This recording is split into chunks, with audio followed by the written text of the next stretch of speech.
زړه غورځېدلی تپوس مه کوه، زړه چا موندلی تپوس مه کوه. زړه غورځېدلی تپوس مه کوه، زړه چا موندلی تپوس مه کوه. زړه مې شکي دی په دې یو خبره، زړه مې شکي دی په دې یو خبره، زړه ما بایللی تپوس مه کوه. د دغه شعرونو خالق شبیر سنان صاحب را سره موجود دی. راځو د هغه طرف ته. شبیر سنان صاحب تاسو په خپل پروګرام کې هرکلی او ډېره مینه وایم. مننه دلسوز صاحب، بیا مننه چې موږ له مو وخت راکړو په دې لنډ تنګ وخت کې او زموږ د حال پوښتنه مو وکړه. مننه، شکریه. شبیر سنان صاحب د ګرانو کتونکو ته دپاره که څه شعرونه را سره شریک کړم ډېره زیاته مننه وکړم. مننه. شعرونه به درته ووایم چې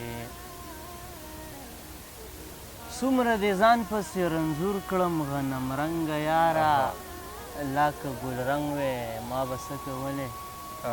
څومره دې ځان پسې رنځور کړم غنم رنګه یاره، لا که ګل رنګ وې ما به څه کولې. او محفل ته راشي بلا سترګې په ځان پسېږي، محفل ته راشي بلا سترګې په ځان پسېږي. یار که ملنګ وې ما به څه کولی، او په سادګۍ یې هم له ځان سره خندېږم اکثر. ډېر ښکلی دی یار. په سادګۍ یې هم له ځان سره خندېږم اکثر. دی که لاړنګ وې ما به څه کولی، او یو خوا ګناه بل خوا سنان ناقرار، یو خوا ګناه بل خوا سنان ناقرار. حلال که بنګ وې ما به څه کولی. نظم دی، د نظم عنوان دی د چا تصویر.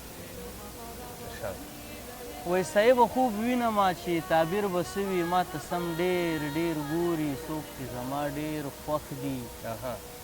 زه ورته هم ګورم داسې نه ګورم، خو واوره بل شانې دا کله مسکی پاتې شم، کله حیران پاتې شم، کله په چغو شمه. خو سترګې نه اړوي ځان ته خیرې وکړمه، رب ته فریاد وکړمه، زړه ته برباد ویمه. سترګې مې نه صبرېږي، هم هغه شانې ګورم هم هغه شانې ګوري. خال یې هم نه خوځېږي، باڼۍ تورې نیزې. سترګې یې ماته دي خو ویمه چې چاته ګوري. دې غرېو نیولی ومه یکدم راپاڅېدمه، تصویر مې غلی کېښود.